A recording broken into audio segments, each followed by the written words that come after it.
Pemirsa, Badan Aspirasi Masyarakat atau BAM DPR RI menerima audiensi para pelaku pakaian bekas atau thrifting di Kompleks Parlemen Senayan, Jakarta Pusat. Wakil Ketua BAM DPR RI Adian Napitupulu menyebut narasi thrifting membunuh UMKM tidak didukung dengan data yang kuat.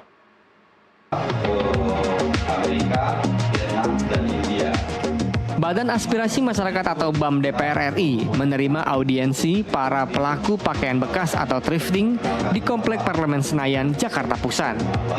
Usai menerima audiensi, Wakil Ketua BAM DPR Adian Napitupulu menjelaskan, berdasarkan data Kementerian UMKM, hanya sekitar 0,5% dari sebanyak 748.000 ton barang tekstil ilegal. Lebih lanjut, menurut Adian, kini banyak generasi muda menyukai thrifting sebagai bentuk kesadaran lingkungan. Adian mengatakan, para pedagang juga siap membayar pajak kepada negara jika bisnis thrifting dilegalkan. Ya, kita harap kalau misalnya negara tidak bisa memberikan lapangan pekerjaan, toh rakyat tetap butuh makan. Ya jangan ditindak-tindak dulu lah.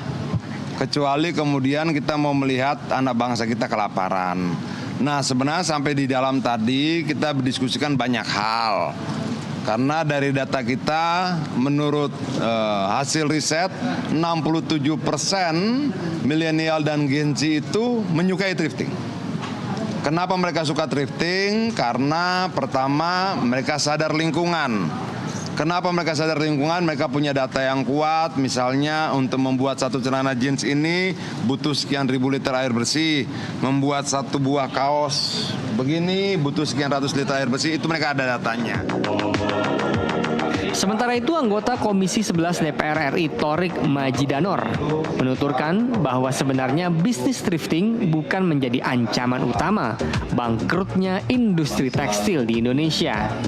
Lebih lanjut, ia menegaskan akan memanggil Kementerian Keuangan dan Kementerian Perdagangan guna mencari solusi dari masalah industri thrifting.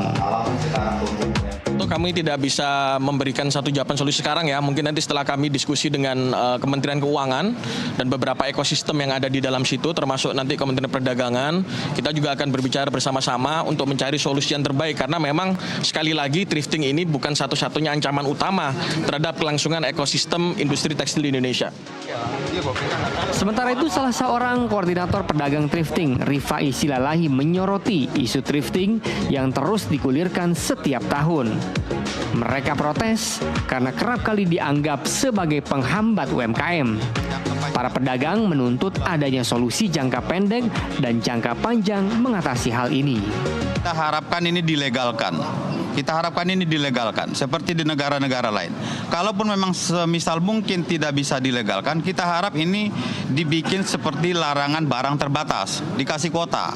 Jadi kita pengen solusi supaya para pedagang difasilitasi anggota dewan ketemu dengan Menteri Keuangan, Menteri Perdagangan. Jadi harus duduk bersama-sama. Solusinya seperti apa?